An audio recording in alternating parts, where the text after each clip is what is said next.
Rebonjour les tourneurs, bienvenue encore une fois dans mon atelier. Ce même abonné m'a partagé aussi une difficulté énorme maintenant.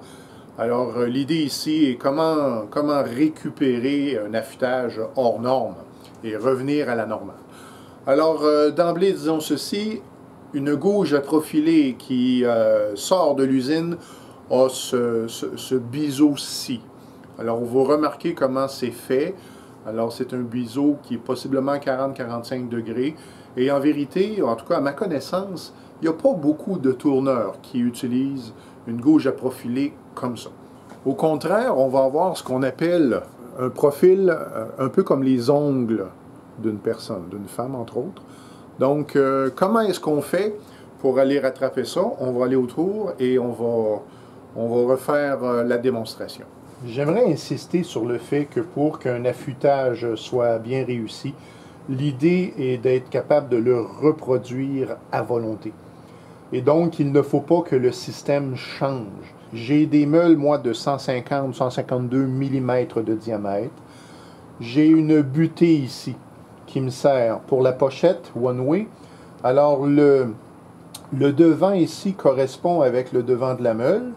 Et puis, j'ai cette butée en bois qui fait que même si je joue avec ma pochette, quand je reviens, je suis appuyé et je retourne au point de départ.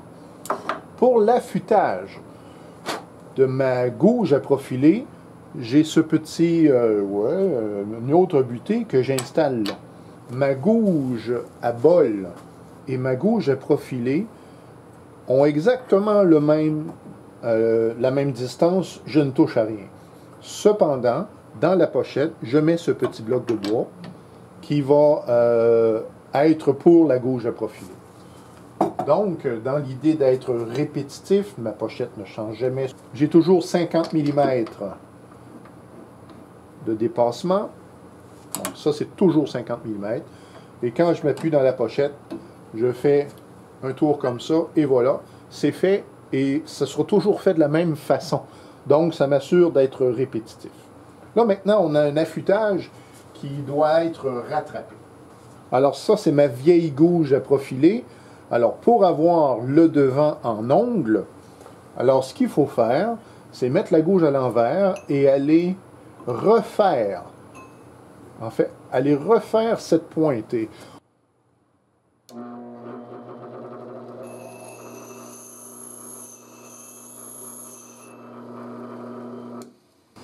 Et lorsque vous voyez le plat, le brillant, alors c'est ça qu'on cherche à avoir. Et un coup qu'on a ce plat, on peut ensuite, là je vous rappelle, l'idée c'est d'être répétitif. Donc j'ai ma petite butée de bois, je m'installe ici, je pars,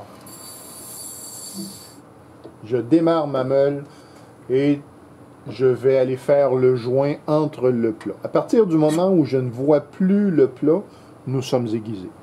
Alors je vais faire le côté, ça c'est gauche.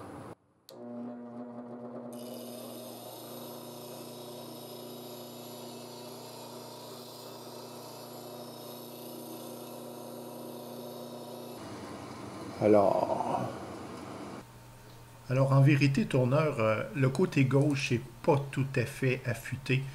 Les éléments brillants que vous voyez à l'affûtage auraient dû disparaître. Alors je voulais le signaler. Quand vous regardez votre gouge de cette façon, vous ne devez voir aucun brillant. C'est l'indice qui vous indique que tout est bien affûté. Cette procédure, elle est bonne pour la gouge à profiler et la gouge à bol également. Et puis, c'est comme ça qu'on fait. Donc, étant donné l'état actuel des gouges, oui, il y aura du travail.